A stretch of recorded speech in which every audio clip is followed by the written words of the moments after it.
Hello everyone. और आज हमारे अलजेब्रिक एक्सप्रेशन चैप्टर का दूसरा पार्ट हम लेकर के आए हैं, जिसमें हमको पढ़ना है टर्म्स, फैक्टर्स और कोफिशिएंट।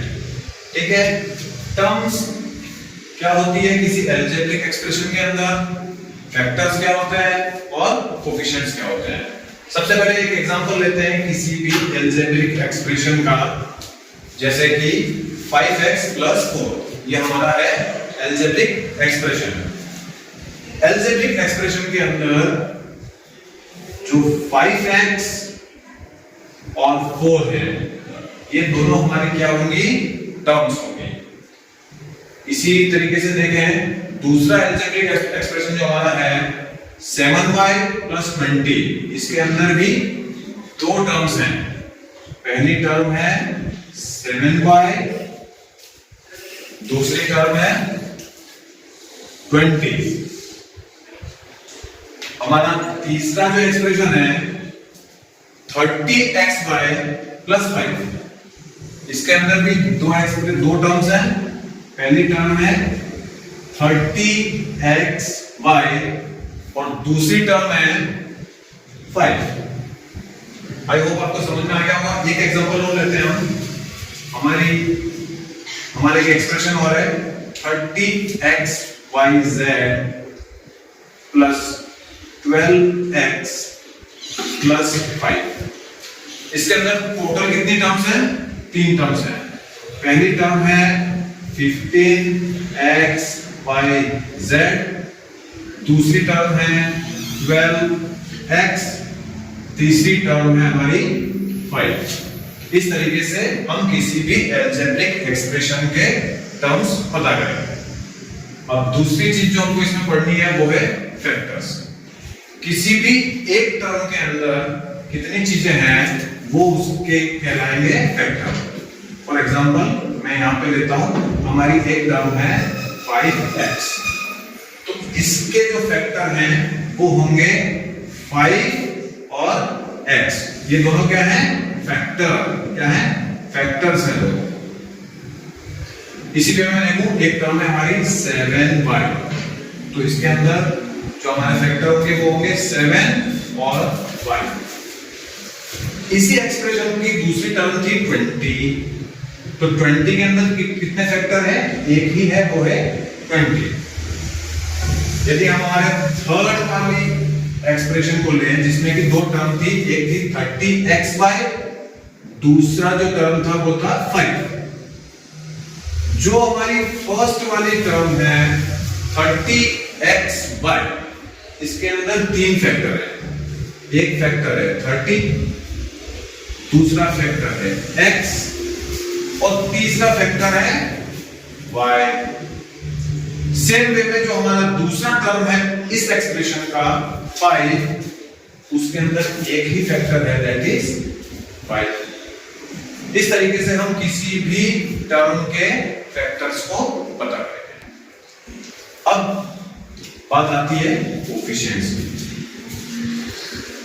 किसी भी एक्सप्रेशन की टर्म्स के जो फैक्टर होंगे, किसी भी अलजेब्रिक एक्सप्रेशन की किसी भी टर्म के जो फैक्टर हैं, अगर वो न्यूमेरिक फैक्टर हैं तो वो कहलाएंगे कोफिशिएंट। क्या कहलाएंगे, कोफिशिएंट्स। तो इसका मतलब यह है कि जो न्यूमेरिक फैक्टर्स हैं वो कहलाएंगे न्यूमेरिक कोफिशिएंट, या फिर सीधे तरीके से कहें हम तो कोफिशिएंट। ठीक है, अब हम इन तीनों चीजों को पढ़ चुके हैं। टर्म क्या होती है, फैक्टर क्या होते हैं और कोफिशिएंट क्या होते हैं। एक एग्जांपल के साथ में फटाफट रिवाइज करेंगे इसको। मान लो एक एक्सप्रेशन क्या है 3x + 5। इसके अंदर टर्म्स कितनी है, एक टर्म है 3x, दूसरी टर्म है 5। इसी टर्म के फैक्टर्स पता करने हैं, तो क्या क्या है, एक है फैक्टर 3, दूसरा फैक्टर है x, इसका केवल एक ही फैक्टर है, दैट इज 5। जो फैक्टर न्यूमेरिक फॉर्म में है वो कहलाएगा कोफिशिएंट। क्या कहलाएगा? कोफिशिएंट। और जो फैक्टर न्यूमेरिक फॉर्म में नहीं है वो है हमारा वेरिएबल। आई होप आपको टर्म, फैक्टर और कोफिशिएंट तीनों समझ में आ गए। अब हमको पढ़ना है मोनोमियल, बाइनोमियल, ट्राइनोमियल और पॉलिनोमियल। किसी भी एक्सप्रेशन के अंदर, किसी भी अलजेब्रिक एक्सप्रेशन में अगर एक ही टर्म है, ध्यान रखिए, किसी भी अलजेब्रिक एक्सप्रेशन के अंदर केवल यदि एक टर्म है तो वो कहलाएगी मोनोमियल। इसका एग्जांपल है 4x - 7y या इस तरीके का कोई भी नंबर z या फिर 3xy जिसमें केवल एक ही टर्म हो वो कहलाएगा हमारा मोनोमियल। जिस एक्सप्रेशन के अंदर दो टर्म्स हो, जैसे कि 4x + 5 या फिर 5y + 1, 3xy + 2, जिसमें दो टर्म्स हो वो कहलाएगा हमारा बाइनोमियल। जिस एक्सप्रेशन के अंदर तीन टर्म्स हैं, जिस एक्सप्रेशन में तीन टर्म्स हैं वो कहलाएगा हमारा ट्राइनोमियल।